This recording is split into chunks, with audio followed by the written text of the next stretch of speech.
Hello again, everybody. This is Alright. James Bartley, and you're watching and listening to the Cosmic Switchboard Show. Today, our very special guest is Kelsea Rai. And Kelsea Rai is a colleague of Laura Matsu, and she's appeared on Laura's show before, and she has a lot of important information to share with us.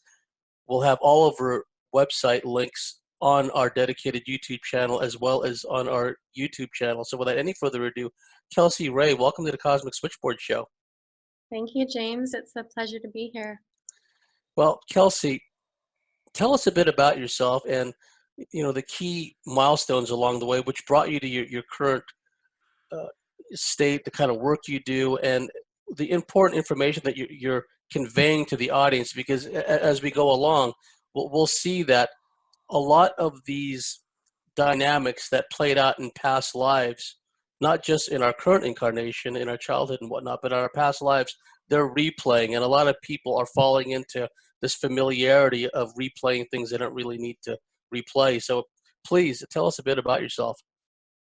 Yeah, for sure. So, I grew up in a pretty hostile environment. My mother was quite narcissistic, and she had bipolar disorder and was always, angry. And it was tough growing up at home, but eventually my parents got a divorce, and that kind of spiraled me into a path of escapism with, doing a bunch of drugs and kind of rebelling against my mother. And so I kind of got sucked into a dark path of drug use, cocaine use, and basically trying to find love in all the wrong places. So I began to search for my father figure outside within different dynamics with men that were generally older than I was. And by the time I was 16 years old, I was sleeping around with men that were, in their 30s. And just really down a dark path of sexual promiscuity. And eventually I experienced sexual abuse. And by the time I was 20 years old, I had reached my rock bottom and knew that I needed to create a transformation and really change my life, because I was just killing myself. And so I began my healing journey. And by the time I was only 22, it was like 2 years of deep healing. So I thought I got into helping others with sexual abuse and trauma and supporting women to kind of heal their own wounds that were leading up to them acting out, whether it was through drug use or also prostituting their own bodies for love and attention.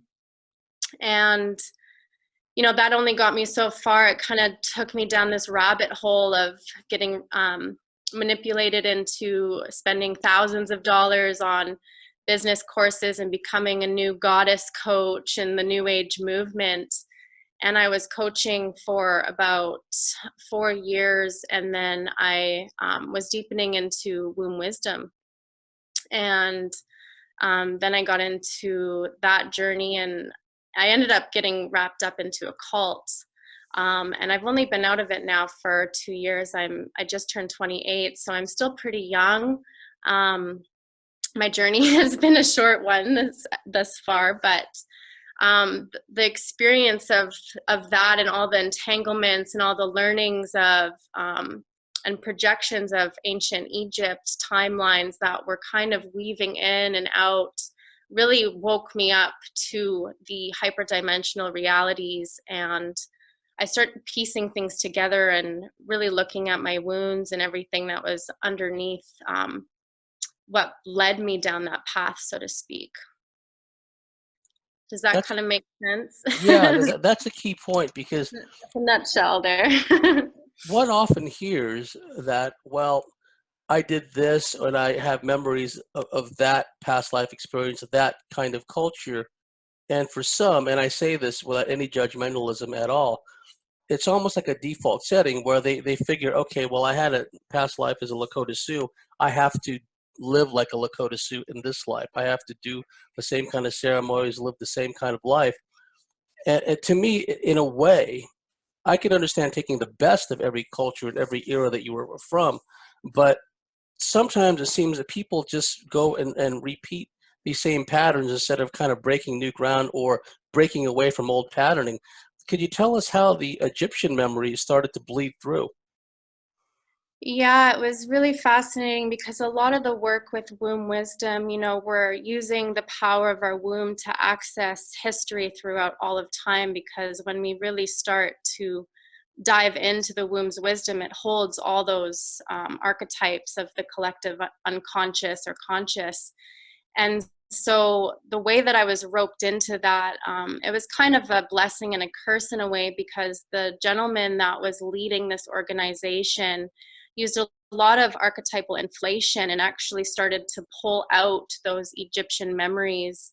And the way that he even, hooked me into his energy and the forces that were working behind him was making me believe that I had betrayed him, that I was his lover in Egypt, and had started weaving this story. But it matched up to everything that I had lived, being a priestess in the temple, and um, being promiscuous and essentially betraying a lot of women, and sleeping around. And it was really quite profound, because I was able to heal all these wounds around my sexual past with the traumas that I experienced and the wounds that I was still working through, that ultimately led me into relationship with this man.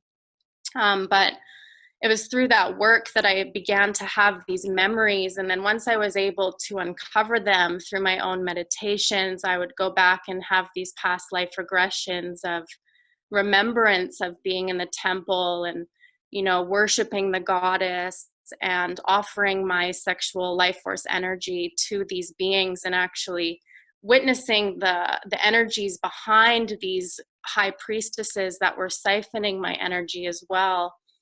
And seeing the remembrance of the ancient sex magic rituals as well, where there would be an altar and a bunch of people gathering around the people that were having love and siphoning their energy. And so on during that timeline, all of this was returning this collective unconscious remembrance, or perhaps even my own. I don't really know, like I am here present in this lifetime. I don't know if they were just overlays, but at the same time, talking to many different people, a lot of women have had these recurrences and remembrances as well. Yes, I've spoken to a colleague of mine, well known in the field, and she recalls in quite modern times in this incarnation being put in a sexual scenario with a man. It was like a standard kind of bed kind of thing in the center of a room, and there was a gallery all the way around, and there were these people, handlers, controllers, whatever they may be, looking down at them. And as they were making love, the energy was such that they created these luminous balls of energy. And she overheard these people in the gallery saying, "Oh, look, they created these luminals," or whatever they were, right? So that's kind of a modern version of what you're describing, where these people initiated in this group will stand around and absorb essentially the energy. And usually one or the other person that's in the sexual scenario is the one that's being siphoned off and the one that's being drained of their energy. Yeah, exactly. And you see this in the child pedophilia rings as well, and human sacrifice that's still happening in today's day and age. So, of course, it's, these ancient timelines weaving into the present time as well. And our sexual life force and our blood is the most powerful force that we have. And so, yeah, waking up to this was quite a shock, but also, again, such a blessing. How did this individual that you became involved with, he sounds to me at some level that he had some kind of energetic ability to perhaps sway or influence the minds of others. How was he able to give the impression? Did he give the impression that he was with you in at least one of those Egyptian incarnations, and you'd been involved with them, and he seemed to plug in at some level to your ancestral DNA memory?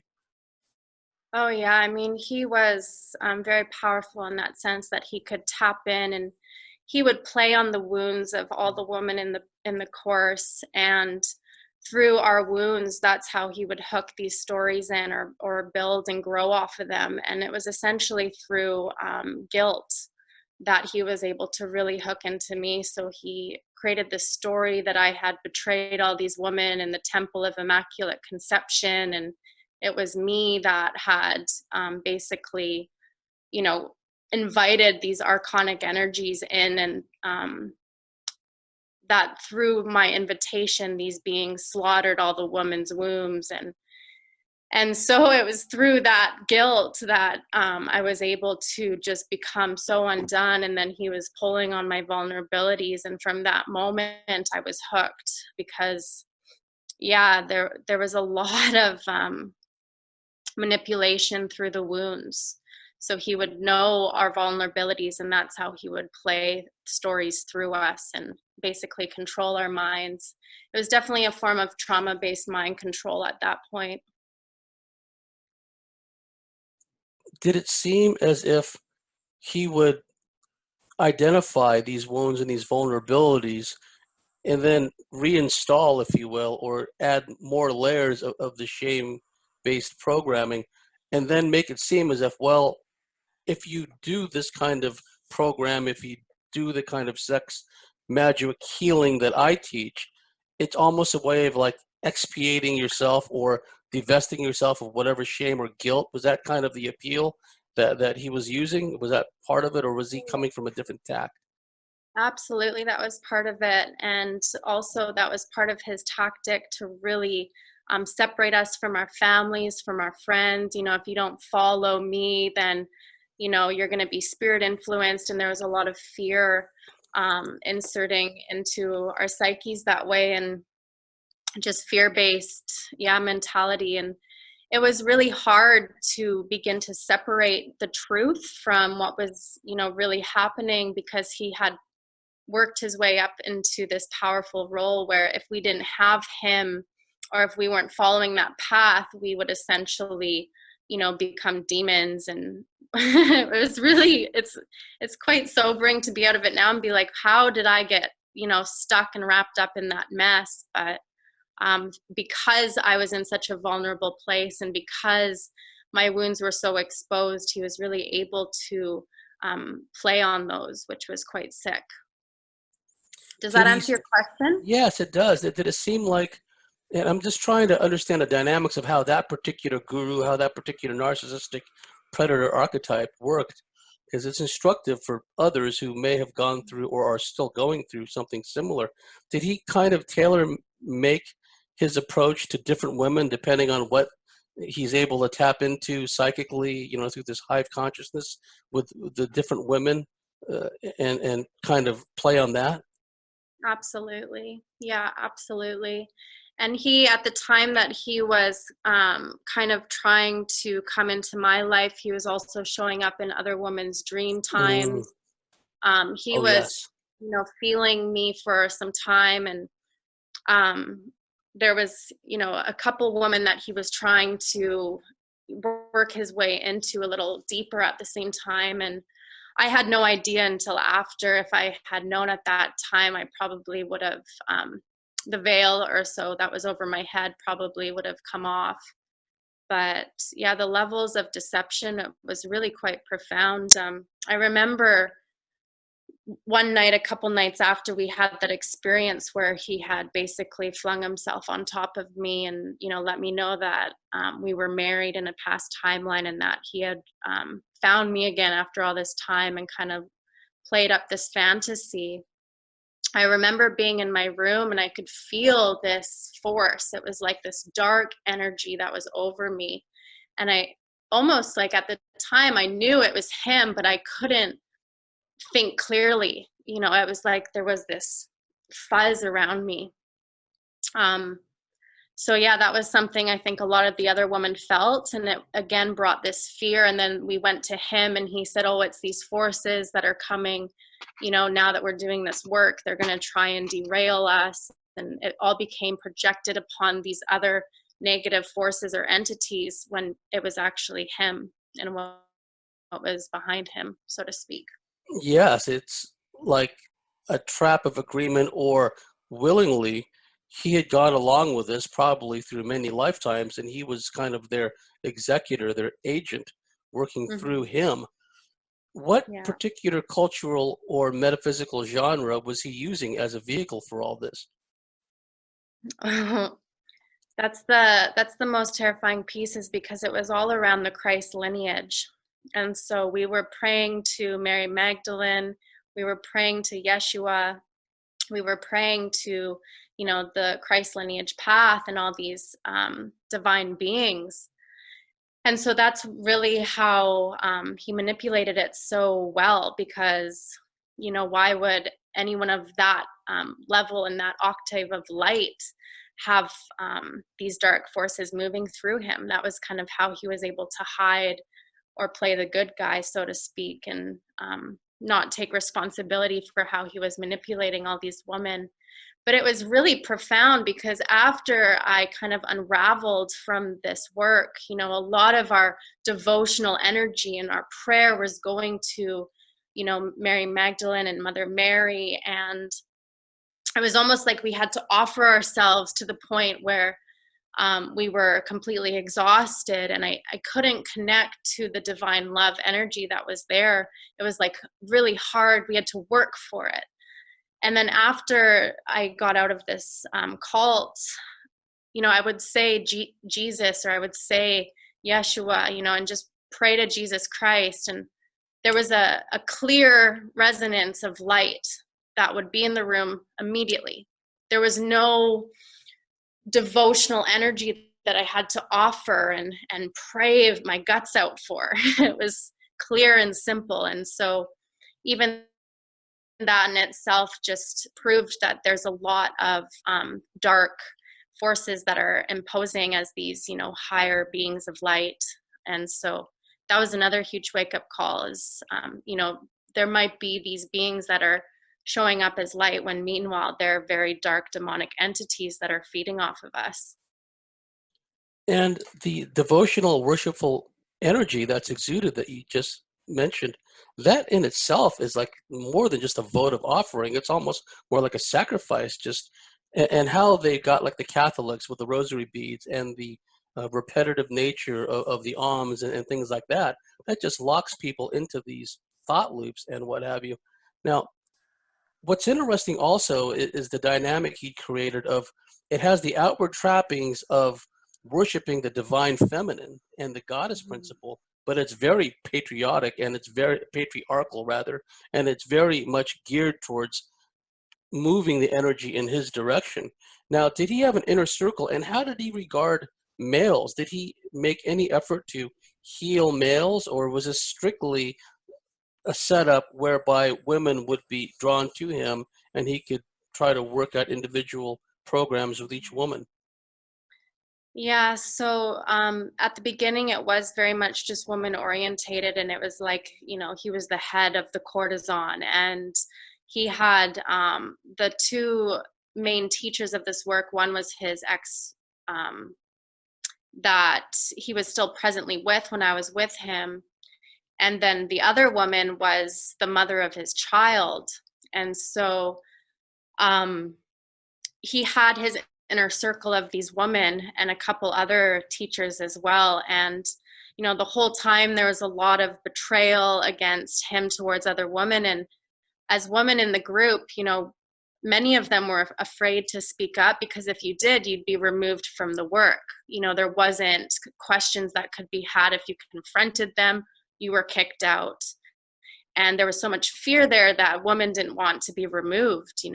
That was our lifeline, so to speak. And so it was really, it just fed on that betrayal of the feminine, and it kept women competing against one another. I know there was so many times where he was very abusive towards, his ex, or the mother of his child. And I was so afraid I didn't speak up, and so for me, that was huge, and that was really hard to even look at after coming out of this, because if I had spoken up, I could have maybe, supported an unraveling of this. But to answer your further question, eventually he started teaching the woman to practice with men and start to heal the men. But I'm not too sure if that's happening now. I don't know. I honestly don't know what's going on with womb wisdom at this time. So. You made a key point earlier, Kelsey, about how for some people that are caught up in this, whether they're part of a cult or whether they're under the malign influence of a narcissist, sometimes the person going through this, they're kind of in a fugue state, Kelsey, where their volition, their will, their decision making is somehow suppressed or marginalized, where they question themselves, they question their own judgment. And what did you have to do, or what were some of the major milestones which helped you to break away from that and help you to believe more in yourself and detach from his energy? And how did that whole process of detachment play out? Yeah, it took a long time. I remember the moment where I just had enough, and I called him out for the spirit influence behind him. I, called him out for how angry he was and how rude he was and just his verbal abuse. And he apologized, and I believed it. And then I was almost out of his grasp, but then he kept, pulling me in and apologizing and saying, I'm going to change, I'm going to change. And I really believed it. And it wasn't until kind of the final blowout that I knew it wasn't going to change. And at that point, I left my body completely. It was quite bizarre. Like, I remember going to work, and all of a sudden I was driving and I was on the phone with my girlfriend, and I'm like, I am high. Like, I'm literally high right now. And I couldn't understand what was going on, but I must have dissociated so much because my body was finally saying, no, like, you are not going to be with him. And it shook me to the core. I remember just having to ground, and it was like I was on ayahuasca. It was really bizarre, but I knew it was some sort of trauma response to everything that I had gone through. And in my mind, I kept hearing him try to come back, his thoughts, trying to blame me or shame me and guilt me back and kind of say that it was all my fault. And that would play on me emotionally, which would create more energetic loosh. And so I really had to define what was mine and what was his, and just come back to what was true for me. And that was very challenging. He was showing up in my dream time, trying to sleep with me and chase after me. And it was weeks and until that stopped, months until that stopped. Ultimately, it was a full year process. He still, is coming in and trying to affect my energy field. I'll have him just pop up, and it's like I can feel him checking in on me. And it's been 2 years, 2.5 years now. It was in August 2017, actually, that I last saw him. So it's been a slow process, but it's also been quite quick once I was able to come out of the veil completely and see that he was a psychopathic narcissist, and that these programs were playing out not just for myself but multiple women, from 10 years ago. It was quite profound, just the unraveling and the stories of other women that came forward with the abuse. And that was really helpful. If I didn't have other women's stories, I don't think I would have come clear on my own so quickly. So it was really the power of the feminine voice, and in that sense that came forward. But at the same time, in that exposing, there was a lot of revengeful women and a lot of angry women towards him. And that really woke me up to kind of the darker side of the feminine as well that was playing out in this dynamic. And it allowed me to see my own darkness that played into this dynamic with him as well, which again was a blessing and also a bit of a curse, because it it was quite the rabbit hole there as well. So many people don't understand, and thank you for sharing that, Kelsey, the lack of a better term, supernatural metaphysical dynamic, because it's not just that we're under the will of some narcissist, but the fact that they themselves are a hybrid of some kind with entities working through that individual that can enter into your dreams, that can astrally, sexually assault women and malignly influence them, even like you pointed out, make them feel guilty, shame-based thoughts.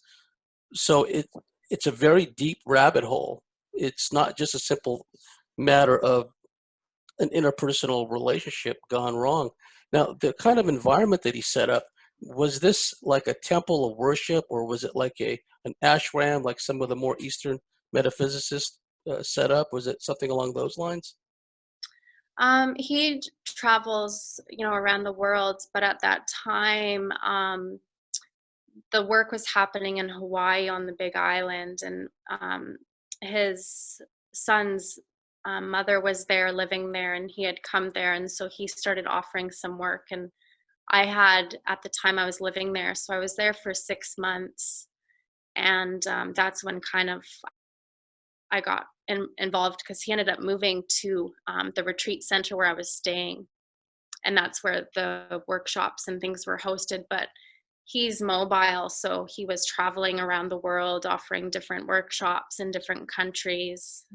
So I'm not too sure where he's at now, but it wasn't, he had actually one place that he tried to create kind of a commune in Australia 10 years ago, and that just fell through.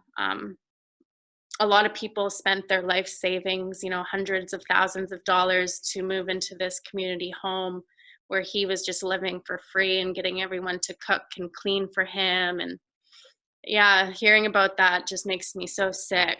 But I'm grateful that, the word got out, and that, some women were able to receive um, the truth about those actions, and hopefully can piece things together if they have some intelligence.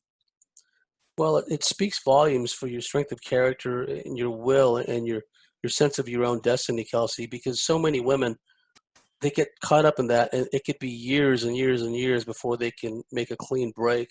And it's not just a question of a clean break, as you pointed out. Even after you physically distance yourself from him, he was still pecking away and pinging at you energetically and psychically and whatnot. And there's a number of males in our field that have these astral, what I call astral rapetoid capabilities. And they Mm-hmm. have this ability to remotely mentally influence people, because they're not quite human. They're hybrids of one sort or another. So, what you've shared with us is so valuable, because it shows women everywhere that, look, I did this. I broke away. I made a clean break. You can do it too. Now, Yeah. when the people have contacted you, and the women have contacted you, without going into specifics, what are some of the similar dynamics that you see when women are trying to detach themselves from a similar narcissistic predator type? It can be very challenging depending on their own wounds and what they're looking for in a partner or in the masculine figure in their lives. A lot of it boils down to insecurity and, a lot of princess programming, wanting to have their prince come and rescue them away. Um, it can be so hard because they're so attached. They believe it's their soulmate, their one true love, and they're going to fight for that love in their life. And so to detach from that fantasy land of the twin flame soulmate relationship has, been probably the most challenging, to kind of create a sober look on the fact that these women are just desperate for love, and that, it's the self-love that is most important to cultivate, so that they can truly meet with that, divine reflection that resembles that wholeness from within. A lot of it can be through the dream time, the men just trying to come back and fool around with them. Essentially, though, the deepest work that I've had to do is really to go back and, understand the soul contract that was made with these men, and really the lesson that these forces are trying to teach us or these other women, you know, and heal the family of origins is, I think, the most important piece, because it all boils down to how our parents, you know, abused us or manipulated us, or just unconsciously projected their own wounds onto us. And so there's many different layers um, that I take women through, but it does range depending on, I haven't had such a huge case as my own. So there was one woman that did reach out to me, because, and her case was so similar that it actually sent me into a healing crisis, and I wasn't ready to support her. It was too much for me to take on, and my body just shut down. So I definitely have a limit in some shape or form, but the love bite dynamic, it's pretty easy for me to spot it and begin to work away and do the clearing. And for women, I think it's, you know, all about taking self-responsibility for how they contracted and how they agreed essentially into this dynamic. My mentor, Barbara Bartley, also spoke about the enchantment when women get caught up in this love bite, what Barbara referred to as the drama of the love obsession. They mistake, understandably, right? And I say this without any hint of judgmentalism whatsoever, because they are under malign influence. They misinterpret, let's say, all the synchronicities, all the energetic symbiosis between the two targeted individuals, and especially in a dynamic where one is a narcissistic predator upon the other. They mistake all that interaction in the dream time, all the telepathic stuff going on, all the chemistry, as sign of them being twin flames, when really it's just part of the obsession and the developing obsession and the enchantment. And then when it turns into the love drug feeling, which should never be part of this equation, one should never feel in a love drug state when they're really bonded and connected with another person, because then they just become like a happy hunting ground for these leash eating entities. Yeah, exactly. Yeah, it's so unnatural, like that feeling of that desperate love, that, you know, that it's like a desperate hook that you'll do anything, you'll sacrifice your life. Like, I flew across the world, I wasn't thinking straight. It was like, I'll do anything for love, I'll leave my friends, I'll do this for you. And I had only known this man for, 3 months. It was like complete love drunk sanity. And that's just not normal, really. There's some weird psychological effect that happens, but they'll string you along. They'll place carrots in front of your face that pull on your wildest dreams, your biggest fantasies as a girl, that have been programmed, through the Disney movies and how our society has conditioned women to believe that there is that Prince Charming that, will take care of us and sweep us off our feet. And it really, boils down to the same mind control programming that these predators or forces are working through. I think it's all interconnected in some way.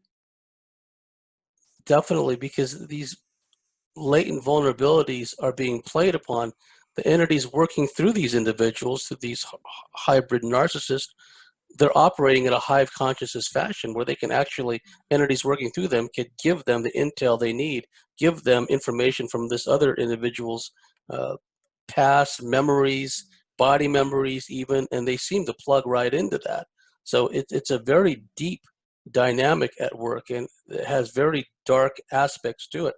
In the time we got in the first segment, Kelsey, and thank you so much for sharing all that. You touched earlier about how, because of the wounding so many women have been subjected to and the trauma over many lifetimes, nowadays an inversion has been created where, and I don't want to upset people when I talk about the Me Too movement, because I can see some benefit that would come out of that. But I can also see how it could be utilized by these raging communist feminist women who've been subjected to all this indoctrination, who have entity influence working through them, and how the Me Too movement is part and parcel of this almost dark goddess, high priestess, man-hating agenda. It's like something that could have been good and cleansing and healing has itself been subverted and distorted. So in the time we got left in this first segment, Kelsey, could you talk about that, a little bit about that, leading into the second segment, where I'd like you to talk more about the goddess, the high priestess programming? Hmm. Yeah, I mean, I can definitely speak from my own experience when I was coming out with my story, and then, I exposed it anonymously, and it just kind of caught on like rapid fire, and all of a sudden, it was becoming exposed that it was Padma that was behind all of this.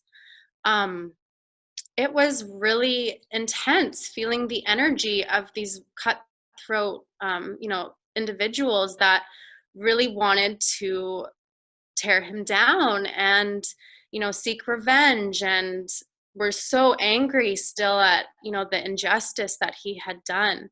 And by all means, of course, I understand the hurt and the pain and all the trauma that goes with it, but that energy of fighting the force that abused you, it felt so um spiky to me. It just felt so wrong. And I just knew that I didn't want anything to do with that, exposure, that next kind of story coming out. Because of that energy, it felt that instead of, meeting the abuser with love and compassion and understanding that the person that is this abuser is weak and is traumatized and is just a wounded little child, like there's no soul in this person. Instead of meeting it with love and compassion and forgiveness, it was met with this anger and war mentality, which is, to me, it just felt like it was perpetuating the same abuse that these women were trying to heal from. And I see that with the Me Too movement. It's creating this war against the masculine and dishonoring, the masculine, when in fact it's the woman that enabled this to happen. Like, if women truly took self-responsibility, and I know this might be triggering for some because, of course, not all trauma we ask for, but on some level, the setups that we go through are part of our awakening. And as women, we have to take responsibility for that and claim our karma and, heal the wounds that essentially attracted through law of attraction or our own karmic imprints to, hook up with these abusive relationships and men that harm us or take from us or use us. In some sense, the women have been abusing and manipulating men and perverting the true feminine to create this war against the feminine and suppression that happened against women. So it's this constant war of the masculine and feminine that I just feel, Mark Passio talks about it, how the war against the feminine and masculine is a 50-50. Like, you don't have any other argument or fight that is, in a 50-50 level where the balance is so equal that, of course, that force of attack and war is going to be amplified. And so it's the greatest, energetic loosh feeding ground is the war on the sexes. And that's, to me, where I feel a lot of women didn't truly take self-responsibility or truly weren't able to connect to their own humility to heal the wounds within themselves. And essentially it became this projection onto the men outside. And unfortunately, it's a projection on males in general, not just, and I understand the outrage and I understand the unhealed, unrequited rage when we've been harmed egregiously by somebody, that, there is an element of spite and revenge and whatnot that we have to work through to heal ourselves first and foremost. But what's happened, what I see is it's a projection to males in general, projecting out even to unborn male babies in the womb. It's like now they're, a problem and causing climate change and are harmful to the planet if they become born. So it's Mhm. really a war that's been taken to extremes. Well, this is part of the healing process. Thank you so much for sharing that and bearing your soul, essentially, Kelsey. It's going to help a lot of people. You've been helping people. Please give your website and let our listeners know how they can find you. Yeah, so I just have my website. It's www.returningtoinnocence.ca. And everything's there. I do some breath work here in Vancouver as well. So if you are in the city, definitely reach out. And yeah, I mean, as women, we're here, we have the power, we are the woman that birth life on this planet. And so it's really our responsibility to rebirth ourselves as women and to find forgiveness for what we've created and what we've enabled through our wombs. Everything comes through us. And so this is really where the healing begins. Thank you so much. And if you're within striking distance, by all means, contact Kelsey and avail yourself of the work that she provides. We've reached the end of a fascinating segment with our guest, Kelsea Rai. This is James Bartley. You've been watching and listening to the Cosmic Switchboard Show. If you like what we do, if you believe in what we do, please go to thecosmicswitchboard.com, sign up and become a member, and we'll see you at the top of the next segment. Thanks, James.